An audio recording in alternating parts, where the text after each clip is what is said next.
Bonjour, nous sommes le dimanche 23 juin 2024 et nous allons parler de SFR qui est un opérateur mobile et internet qui vient de céder ses data centers pour renflouer un peu ses caisses, puisque comme la plupart des gens le savent, SFR est endetté à plus de 60 milliards au niveau mondial, avec la société Altis, et 24 milliards d'euros en France.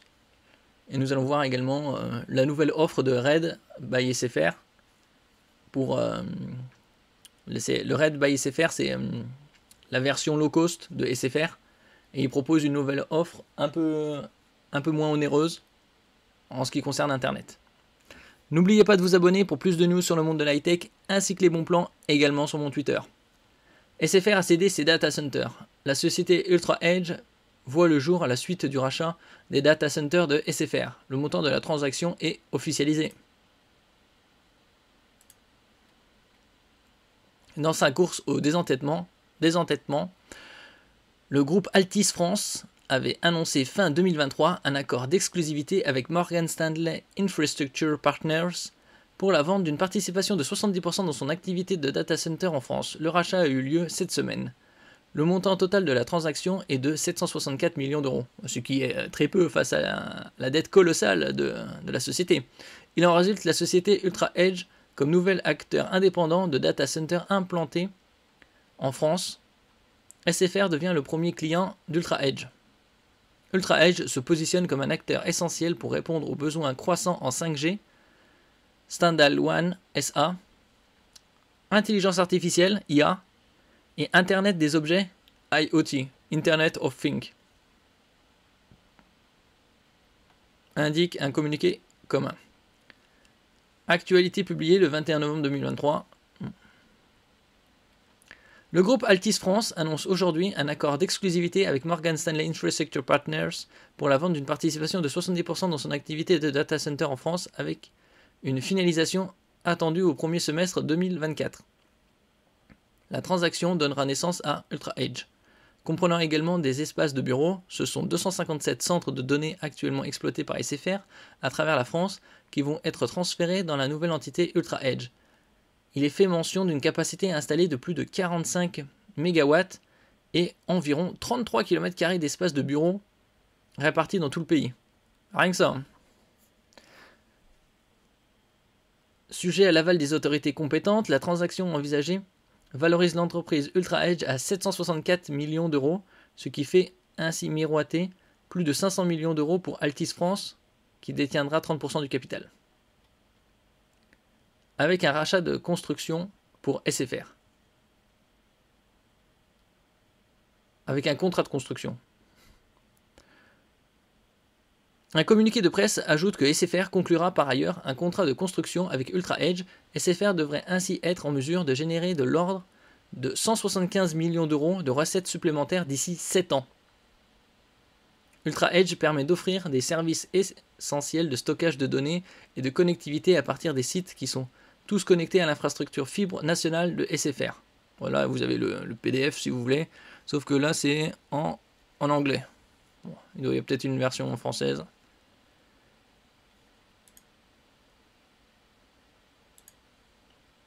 Il est souligné que l'infrastructure et les équipements passifs des data centers sont transférés à Ultra Edge, tandis que les serveurs et les équipements actifs demeureront chez SFR. Ça a un petit côté écho dans la course au désendettement. Ça, vu comment ils ont géré au cours de ces années, pour atteindre 60 milliards d'euros de dette, ça va être très difficile pour eux de se désendetter. Une telle cession représente en apparence peu de choses en comparaison de la dette colossale de 60 milliards d'euros pour le groupe Altis dans le monde, dont 24 milliards d'euros pour SFR en France. Selon l'analyse des Échos, la vente permettra cependant de parer au plus pressé avec 1,6 milliard d'euros à rembourser en 2025. Autant dire que la société est dans la panade. Et ici, comme je vous parlais tout à l'heure, la nouvelle offre de SFR, puisqu'il y a quelques semaines, je vous parlais de Soch, la société discount de Orange, en ce qui concerne l'offre fibre. Et il y a également mobile, mais là on parle de la fibre. Et Red by SFR, c'est la société également de discount, mais ça par SFR.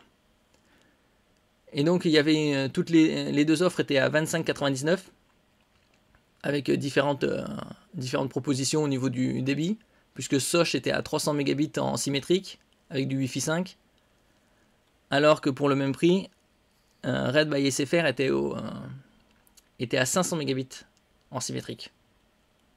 Et là, c'était 25,99 € avec 2 mois offerts, et ils ont baissé d'1 € à 24,99 € et 1 mois offert. Sinon tout le reste est identique. Attention, des frais d'activation de 39 € s'appliquent ici, mais le premier mois est offert. Donc ça fait 14 € à payer. Malgré qu'il y ait un mois offert.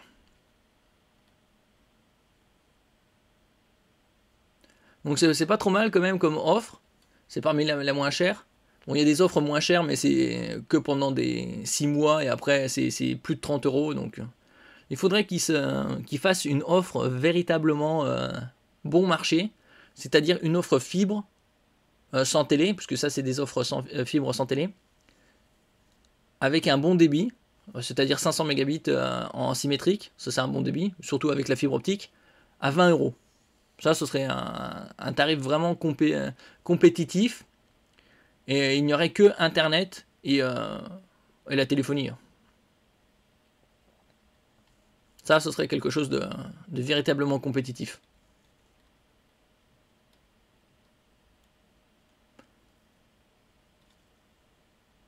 A noter que les deux opérateurs remboursent jusqu'à 100 € de frais de résiliation si vous changez de fournisseur. Bon, ici, le Red by SFR, c'est également sans engagement.